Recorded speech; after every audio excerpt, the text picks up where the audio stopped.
कांदिवली पश्चिम स्थित Charkop sector 1 Arya Samaj hall, Dayanand school मेदी Mumbai district co-op housing federation द्वारा आयोजित मुंबई के भूमि निर्माण सहकारी संस्था का मुंबई भर में मार्गदर्शन शिविर के 4थे मार्गदर्शन शिविर का आयोजन किया गया। इस मौके पर मुंबई के सभी को-ऑप हाउसिंग फेडरेशन के पदाधिकारी, सदस्य तथा सहकार आयुक्त, महाडा के कार्यकारी अभियंता, विधान परिषद गत नेता, विधायक एवं स्थानिक जनता ने इस मार्गदर्शन शिविर में हिस्सा लिया। ये हाउसिंग सोसाइटी के ढेर सारे इश्यूज रहते हैं और उनको सुनवाई देने के लिए प्लेटफॉर्म की आवश्यकता है। तो हाउसिंग फेडरेशन के माध्यम से वहाँ के चेयरमैन प्रकाश दरेकर और उनके सब सहयोगी संचालक और फेडरेशन के माध्यम से इसी तरह का सुनवाई देने का कार्यक्रम मुंबई में हो रहा है। ये 4था कार्यक्रम है और यहाँ हम कोऑपरेटिव डिपार्टमेंट के कमिश्नर खुद उपस्थित रहते हैं। यहाँ डीडीआर डिप्टी रजिस्ट्रार वो खुद रहते हैं। महाडा की सोसाइटी है, महाडा से सेल्फ डेवलपमेंट रीडेवलपमेंट के इश्यूज़ है, इसलिए महाडा की जो अथॉरिटी है वो सीओ बोरीकर साहब खुद उपस्थित रहते हैं। कोऑपरेटिव के अधिकारी, महाडा के अधिकारी, मुंबई जिला मध्यवर्ती बैंक जो फाइनेंस करती है सेल्फ डेवलपमेंट, उनके संचालक अधिकारी हम उपस्थित रहते हैं। हमारा उदय दलवी उपस्थित है और यह सब चर्चा करके जो इशू ये कंसर्न अधिकारियों के कैपेसिटी में वो निर्णय ले सकते हैं, वो ऑन द स्पॉट निर्णय लेते हैं। जो ऑफिस में जाके कानूनन कार्रवाई की आवश्यकता है वो करते हैं और जो इश्यू गवर्नमेंट से रिलेटेड है वो गवर्नमेंट को भेजते हैं और हम लोग लीड करके सरकार के माध्यम से वो इश्यू सॉल्व करने का प्रयास करते हैं। यह कार्यक्रम का नियोजन है और इसलिए मुझे खुशी है कि यह हमारे अभियान को बहुत बड़ा प्रतिसाद मिलता है।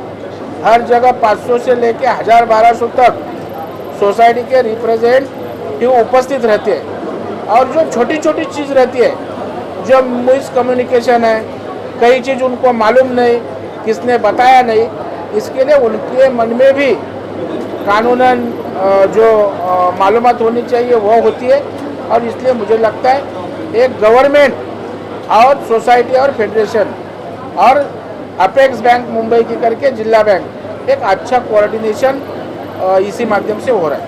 क्या लगता है मार्गदर्शन शिविर के माध्यम से कितने लोगों की समस्याएं हैं जो लगता है कि आप सॉल्व करने में सफल नहीं हो पा रहे?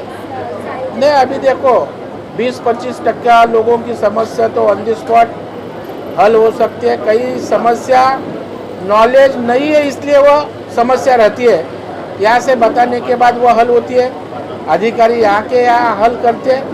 अभी 25% 50% इश्यूज जो गवर्नमेंट के पॉलिसी से रिलेटेड रहते हैं। अभी प्रॉपर्टी टैक्स में तो वारसा हक का इशू आया तो उसका कानून है, उसमें बदलाव करने की आवश्यकता है। तो यहाँ नहीं वो सॉल्व होएगा, वो हम तप्पे करते हैं, इधर सॉल्व करना इधर करते हैं, अधिकारी अपने कार्यालय में करते हैं और जो गवर्नमेंट रिलेटेड है वो हम लीड करके सॉल्व करते हैं।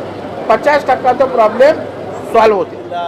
हाऊसिंग फेडरेशनच्या माध्यमातून आज या ठिकाणी या चारकोप भागातल्या गृहनिर्माण सहकारी संस्थांसाठी आपण एक मार्गदर्शन शिबिर आयोजित केलं होतं। अर्थात मार्गदर्शन शिबिराचा हेतू जो आहे तो या भागातल्या सर्व सहकारी संस्थांशी सुसंवाद साधणे, गृहनिर्माण संस्थांशी सुसंवाद साधणे, त्यांच्या समस्या ऐकून घेणे आणि त्यांना वेगवेगळ्या उपक्रमांबद्दल मार्गदर्शन करणे हा आपला खरा हेतू होता आणि त्याला अनुसरूनच आम्ही या ठिकाणी उपस्थित राहिलो। या उपक्रमामध्ये समस्यांचं निराकरण करत असताना आपण 2 मुद्द्यांवर प्रामुख्याने भर दिला। त्यातला पहिला मुद्दा जो आहे तो मानवी अभिहस्तांकनाचा आहे, ज्यामध्ये आपल्याला डीम कन्व्हेन्स जो म्हणतो, ज्यामुळे आपल्याला सोसायटीना मालकी हक्क प्रदान करणं, त्यांच्या इमारतीला आणि त्या खालच्या जमिनींना तो मालकी हक्क सोसायटीला मिळणं हे सोसायटीच्या पुढच्या वाटचालीसाठी, मग ते पुनर्विकास असेल, मग ते TDR मिळणं असेल, मग ते FSI मिळणं असेल किंवा अन्य मालकी हक्काशी संबंधित जेवढ्या बाबी असतात तेवढ्या सगळ्या बाबींचा त्यांना उपयोग व्हावा, त्यांना फायदा व्हावा आणि त्या अनुषंगाने एक मोहीम स्वरूपात हे काम पुढच्या काळात राबवावं म्हणून आपण 2 उपक्रम या ठिकाणी आता मानवी अभिहस्तांकनाबद्दल सांगितले. ज्यामधला एक उपक्रम जे आपल्या राहिलेल्या मानवी अभिहस्तांकन आहे त्याच्याबद्दल आपण 1 एप्रिलपासून या ठिकाणी मोहीम स्वरूपामध्ये त्या भागामध्ये 50 सोसायट्यांना घेऊन त्यांना 1 to 1 मार्गदर्शन करून त्या ठिकाणी त्याचा एक कालबद्ध कार्यक्रम करून त्यांना आपण मानवी हस्तांकनाच्या प्रक्रियेमध्ये सहभागी करून आपण त्यांना ते प्रमाणपत्र देण्याबद्दलची कारवाई करण्याचा एक आपण मुद्दा प्रामुख्यानं सांगितला. आणि दुसरा जो मुद्दा आहे तो आपल्याला नव्यानं रजिस्टर होणाऱ्या नव्यानं नोंदणी होणाऱ्या ज्या सोसायटीज आहेत या सोसायट्यांना खऱ्या अर्थानं आपण त्या ठिकाणी मानवी अभिहस्तांकनाचे पुढच्या काळात प्रश्न उद्भवू नयेत म्हणून एक आपण सर्क्युलर आपल्या खात्यामार्फत काढलेलं आहे.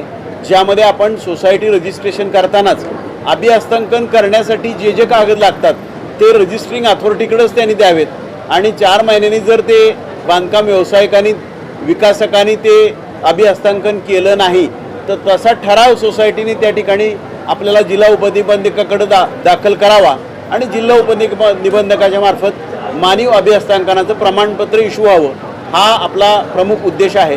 ज्यामुळं मागच्या काळामधले मानवी अभिहस्तांकनाचे प्रश्नसुद्धा कमी होतील आणि पुढच्या काळामध्ये हे प्रश्न येणार नाहीत अशा पद्धतीची व्यवस्था आहे.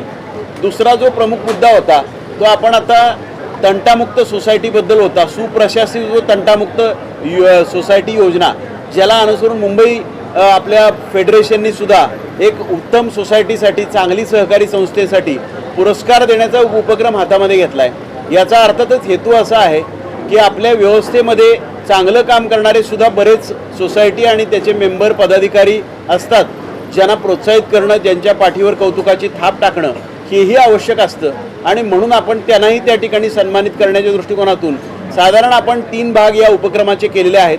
ज्यामध्ये आपल्याला त्या सोसायटीमध्ये काम जे आहे ते कायद्याप्रमाणे नियमाप्रमाणे उपविधीप्रमाणे सर्क्युलरप्रमाणे व्हावं त्याचे लेखे उत्तम पद्धतीने मेंटेन केले जावेत त्याचं ऑडिट चांगल्या पद्धतीने व्हावे ऑडिटमधल्या दोषांचं निराकरण व्हावं सर्वसाधारण सभा प्रभावीपणे व्हावी सर्वांचा त्यामध्ये सक्रिय आणि उत्तम अशा प्रकारचा सहभाग असावा असा पहिला भाग आहे.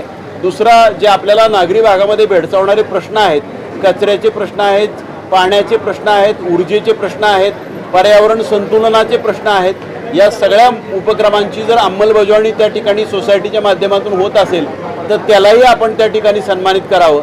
आणि तिसरा भाग सोसायटीमध्ये तंटेच असू नयेत आणि असले तंटेचं निराकरण त्याचं लोकल लेवलला त्या ठिकाणी व्हावं ज्यामुळं सहकाऱ्यांमध्ये सभासदांमध्ये सहचर्याचं किंबहुना सहकार्याचं वातावरण राहावं आणि आपल्याला त्या सोसायटीच्या माध्यमातून शासनाचे आणि इतर सगळ्या बाबींचे उत्तम प्रकारे उपक्रम राबवून खऱ्या अर्थानं नागरीकरणातले प्रश्न सुलभ करता यावेत लोकांच्या जीवनामध्ये सुख आणि समृद्धी निर्माण करता यावी असा आपला दुसरा हेतू होता. अशा 2 उपक्रमांची या ठिकाणी माहिती दिलेली आहे. आमची अपेक्षा आहे की सोसायट्या याला निश्चितपणे प्रतिसाद देतील. टीम कन्व्हेन्सचं काम उत्तम पद्धतीने म्हाडा सोडून ज्या सोसायट्यांमध्ये होणं अपेक्षित आहे ते होऊ शकेल आणि तंटामुक्ती होऊन आपल्याला चांगल्या समाज रचनेचं पाऊलही त्या ठिकाणी आपल्याला टाकता येईल. याबरोबरच आणखीन एक उपक्रम मी भाषणामध्ये सांगितला नाही पण आपल्या माध्यमातून लोकांमध्ये जावा अशी माझी इच्छा आहे ज्यामध्ये सामाजिक दायित्वाचा मुद्दा आहे. अवयवदान एक महत्त्वाचा उपक्रम आहे जो आपल्या या सोसायट्यांच्या माध्यमातून सभासदांच्या माध्यमातून लोकांपर्यंत जाणं आवश्यक आहे ज्यामुळं आपल्याला खऱ्या अर्थानं मानवसेवा देशसेवा आणि राष्ट्रहित या सगळ्या गोष्टी आपल्याला करता येतील असं मला वाटतं. या सगळ्या गोष्टीच्या माध्यमातून याची पूर्तता होईल आणि चारकोपकर याला निश्चितपणे उत्तम अशा प्रकारचा प्रतिसाद देतील अशी माझी अपेक्षा आहे. धन्यवाद. जानकारी है कि Mumbai district cooperative housing federation को 75 साल पूरा हो रहा है और हम सब अमृत महोत्सवी वर्ष मनाया रहा है.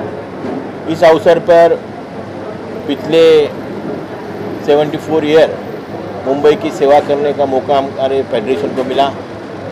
इसका जन्म वो रजिस्ट्रेशन है वो 1948 में हुआ और 2022 और 23 ये हम अमृत महोत्सव वर्ष साजरा कर रहे हैं. इस अवसर पे मुंबई में ऐसा 4 हमारा शिविर हो गया लेकिन और भी मुंबई के सबको इकट्ठा करके सोमया मैदान है उसमें 29-30 अप्रैल को बड़ा नेशनल लेवल के कोऑपरेटिव कॉन्फ्रेंस कर रहे हैं. इसमें CM साहब आने वाले उसमें DCM साहब आने वाले और हम हमारा प्रयास है कि देश के कोऑपरेटिव मिनिस्टर अमित भाई शाह भी उसमें उपस्थित रह के हमको संबोधित करेंगे। ये इसलिए हम करते हैं कि ये मूवमेंट के माध्यम से जो लोगों को समस्या आती है वो उलझाने के काम हम करते हैं। आज अपने को देखा तो 48,000 के आसपास रजिस्ट्रेशन हो गया हाउसिंग सोसाइटी के मुंबई शहर में, और उसमें नहीं बोलेगा 30-35 लाख लोग रहते हैं। आधा मुंबई की समस्या गृह निर्माण सोसाइटी में है, और वो हल करने के लिए हम शासन दरबारी भागदौड़ करते हैं। वो शासन के बाद से जो जो हल समस्या होती है वो सुलझाने का काम करते हैं, और आने वाले भविष्य में मुंबई के हाउसिंग मूवमेंट में जो जो सहयोग लगेगा वो Mumbai district cooperative housing federation की ओर से करेगा, ऐसा मैं शब्द देता हूँ।